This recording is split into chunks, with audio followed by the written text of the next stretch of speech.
The FBCG Dynamic Disciples are not the typical AAU basketball team. They are sponsored by the First Baptist Church of Glenarden, and because of that, they follow the rules and guidelines that are foreign to a lot of sports programs across the country.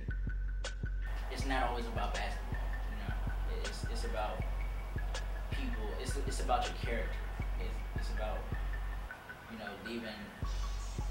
leaving your mark on the place, but not necessarily for basketball. I know we pray almost like before we travel, before every game, after games, to send us home, stuff like that. So we pray a lot, and then just a common decencies of how you act. There's no cursing allowed, and we can't do anything that would disrespect the church. The major rules have to deal with our behavior and our conduct. No cursing, no trash talking. Always be respectful. Try to hold your head high as a child of God. Like I said, he doesn't allow cursing. So, I've been on other AAU teams where coaches curse more than players. So,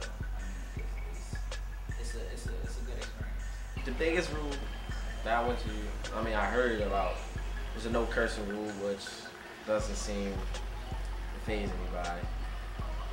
You gotta watch a lot of things you do. You gotta know that you represent the church. You can't go out and do some of the dumb things you would do with other teams, because then it all falls back on the church. Before every game, we say the Lord's Prayer, and we played before, after every game in practice. We can't do anything like when we're wearing church uniform or something that has the church's name on it. We can't do anything that would degrade the church, cuss. Oh yeah, we can't cuss ever.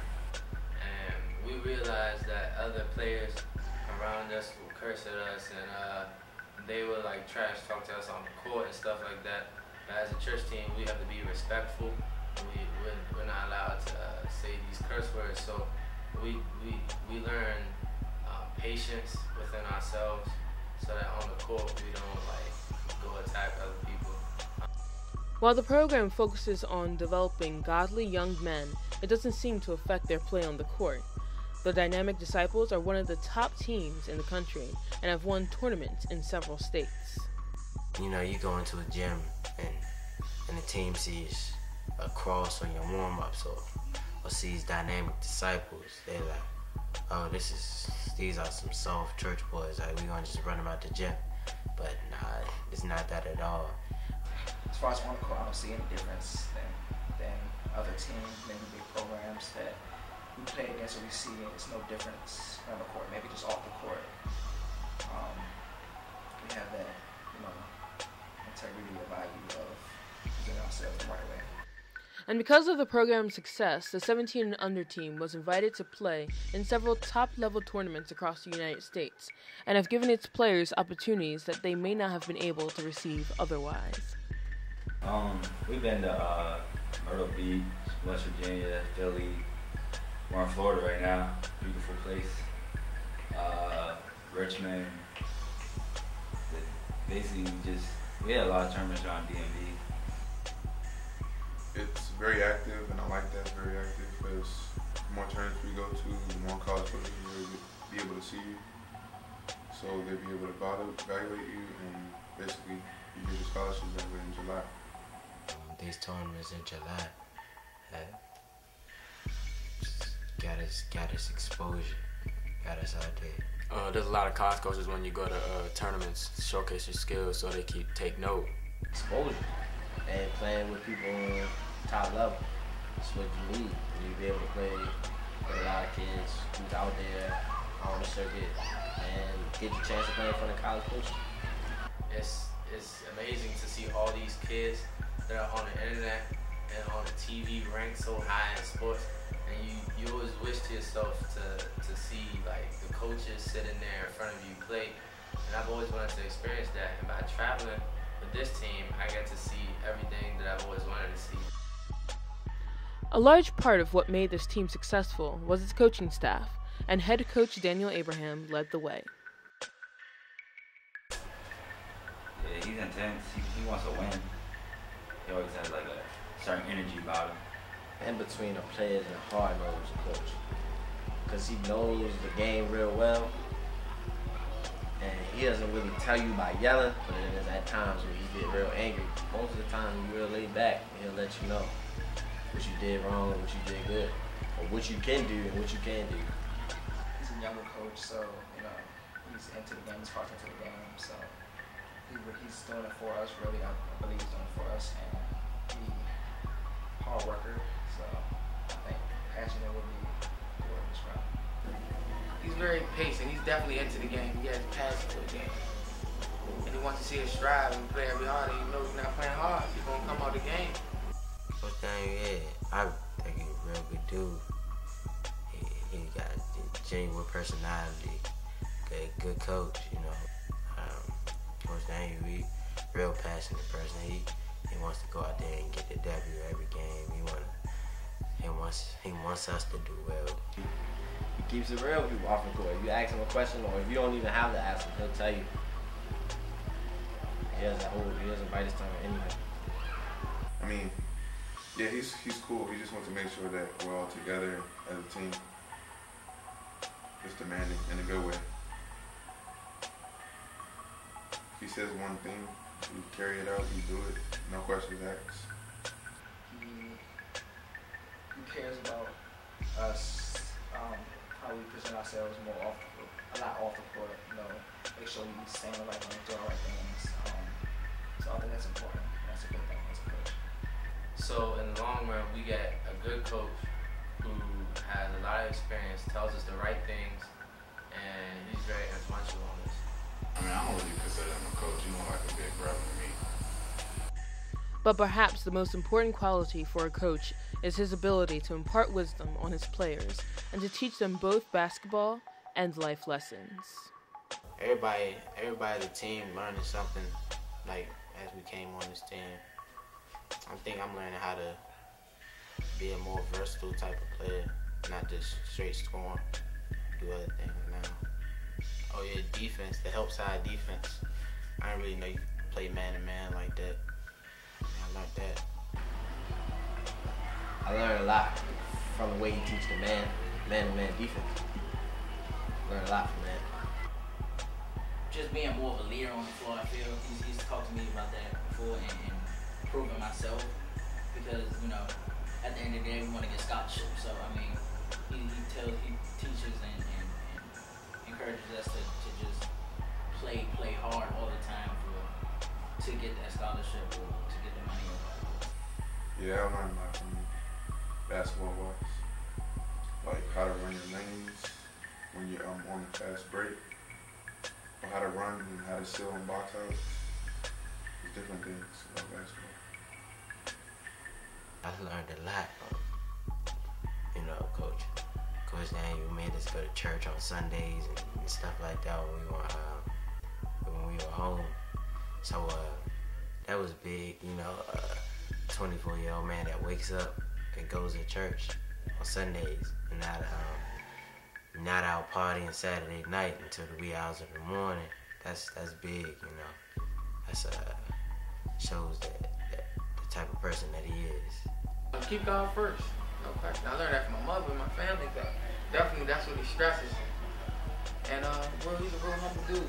You don't talk about too much of what he does and how much he does with the people, his players and stuff, but he definitely does a lot. He does more than just coach. I learned how to grow up and be a man. Well, seeing how you do that, how you take care of the stuff you're supposed to take care of, go to school, get a good job, and be able to take care of your kids like he's doing. Composure. I don't know how he did it, but a lot of things, he ain't let get to him. We came out and lost our first game, played bad, maybe we didn't take it seriously, and then, Coach Benny talked to us and told us, that we needed to change our, the way we was playing, focus a little bit more, and then we ended up making it to a championship at a tournament, so I think that's something that actually mattered to our team. Part of teaching is leading by example.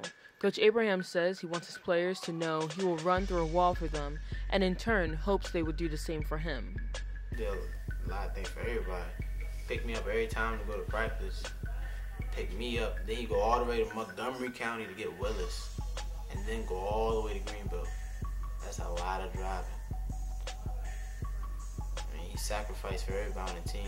He done something for everybody. He go to North Carolina to get Marcus. That's a whole nother state. He do a lot for us. He let me stay at his house a lot this summer, because I live in Virginia, and the team's out in Maryland, so I had to stay with him a lot this summer, so I could get to a lot of the events. And he basically took care of me a lot. I want to thank him for that. Definitely, whenever you need him, whenever you call him, he's always there. You need him, he'll be there. When I was in dilemmas, come and get me, come and take me place to place, wherever I need to go. Let me stay over his house. I needed somewhere to go to sleep. Gave me money for food. Man, he did it. The stuff he done is priceless for me. He took me under the wings when I was 11. Like I said, it's more than just basketball. The stuff that he do for me. Anything I needed, he'd be there. Well, I mean, that's for any of his players. He always there. He's more than just a basketball coach. Tell him I love him. Thank you. He's part of the reason why I'm the person I am today, to be honest with you. While affecting lives and teaching basketball things he takes seriously, Coach Abraham also finds time for fun. Yeah, funny. A lot of people don't know he's funny until you're around him a long time. He's funny. I know he thinks he's funny, but he's not. So, I mean, I guess he's funny sometimes. He's cool. The most intriguing thing about Coach Abraham has to be his youth. He began coaching when he was 16 years old after a back injury ended his playing days. He's only 24 years old, going into his 9th year of coaching. He's around the age where we're able to communicate with them and relate. Basically. He's, 24 coaching 17-year-old, 18-year-old kids. That's really difficult, but he finds a way to manage it. He's close in age, but high in maturity level. He has years ahead of us. So yeah, he knows more. I believe he studied the game, and he's been coaching for a while. He can relate to you more. You can chill with him more. You can talk to him about a lot of things. It's easier. You don't gotta. You still gotta be respectful, but he is your age, and you can tell him some things, and he'll understand. He knows what you're talking about. That helps. I think that's what makes us so close, because he can relate to me and all the stuff I go through. He could give me advice, because it wasn't long ago. It wasn't that long ago when he was in my age, my situation. So he could give good advice. He always know what to say when I need him. Or he always there when I need him. Everybody starts at some point, the greatest coach starts somewhere. So he just, something that he really wanted to do, and he's heart's in it. And he's coached under good coaches before, so I know age is not a problem. Along for the ride this past summer was Oumar Hill, who has been involved in AAU basketball for several years. Coach Hill was the perfect fit for this team and for the program, and his passion for teaching young men proved to be an important piece to the puzzle. He teaches. He's a good teacher, because, you don't really hear his voice that much beside Daniel. But, when you come off the court, he always has something to say. So, he's constantly teaching you. Oumar, he's smart. He can teach anything. He probably one of the smartest guys I know when it comes to the game of basketball. I think personally, I learned a lot from him in the past 2-3 years that I know him. He's like a mentor to me. Learned a lot from him. Last year when we came down to Florida, he really didn't talk about basketball. It was more about being a man, trying to make us grow up out of the little boy stage and make us be men. I learned a lot. He doesn't say much while you on the court, but when you get off, you'll hear it. Definitely. As soon as you come off the court, you'll hear it. And he'll keep it real. Or at timeouts, he'll let you know. He doesn't say much while the game's going on, but during the break, so after the game or before the game, he'll let you know everything. Straightforward. Yeah, I can say that. Real straightforward. He'll tell you, you sucked today, or you had a pretty good game today. I want to see more. I want to see more of that out of you. Stuff like that. Coach Oumar, he was raised in DC streets like I was, so he told me a couple of things about just not basketball, but just growing up to be a man. Like, I admire the stuff that he's been through. Like, he lost it all at one point, but he still came back, went to college, and now he's living life like it's supposed to. So I respect it. Oumar's my mentor. I met Oumar about 4 years ago, and I was definitely going through a real rough time in my life, doing the wrong stuff, and going to school, and just messing my life over. And then I met Oumar. He definitely took me underneath the wing. He took me places I'd never go. I met new people. He done a lot more than what mentors should do for a player, I think. That's my man.